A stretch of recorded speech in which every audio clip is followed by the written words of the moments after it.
So I'm gonna show you. Two angler knots, good for fishing.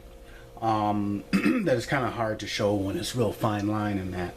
So I have a large carbinger here, and I have my practice knotting rope here. It's artificial, it's slippery, it's easy to untie, but it works with me because it's nice and heavy, and I can manipulate it a little easier. At any rate, the first one I'm going to show you is the half blood knot. So this is a half blood knot, and I use it all the time when I'm going fishing and when I'm tying my usually my line to my hook or my line to my leader. And so all you do is you kind of lay it out like this. You thread your cordage through, and then you just give it a twist about 5 times.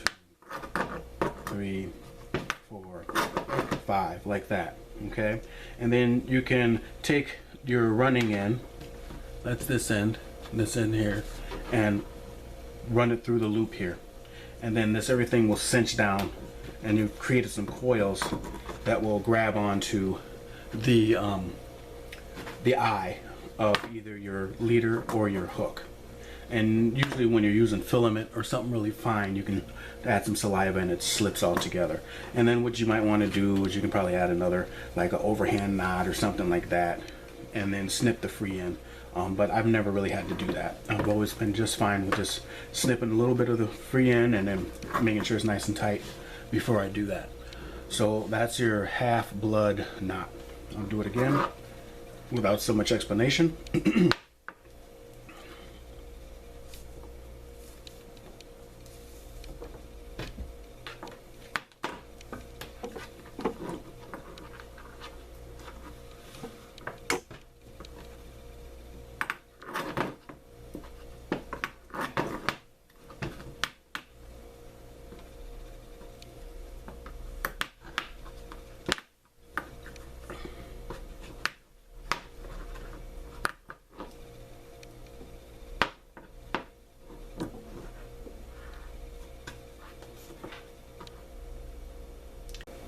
Okay, so the next one is called the Clinch Knot, and it's a new one to me, but it seems to be just a modification of the half blood knot.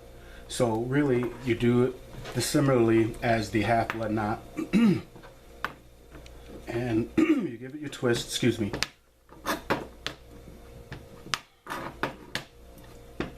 Now you take your running end here, and you run it like the half blood knot, but except you're going to run it through the loop next to the eye of what you're attaching and through this loop or opening there. So I want to run that through there like that, and then again take some saliva or whatever for your filament, some water, whatever, and then cinch it up. And it seems to be just as sturdy, if not more sturdier. But sometimes fishing line can be a little bit has a mind of its own. So I've been fishing for a long time, and I've always used that half blood knot, and really, I mean, maybe 1 or 2 times it's probably come undone on me, but that was because I cut it too close to the end. But you know, all my many years of fishing, shoreline fishing mostly, even catching some big fish, I've never lost my line, you know, that much. So this is a new one, the Clinch Knot. I'll do it again.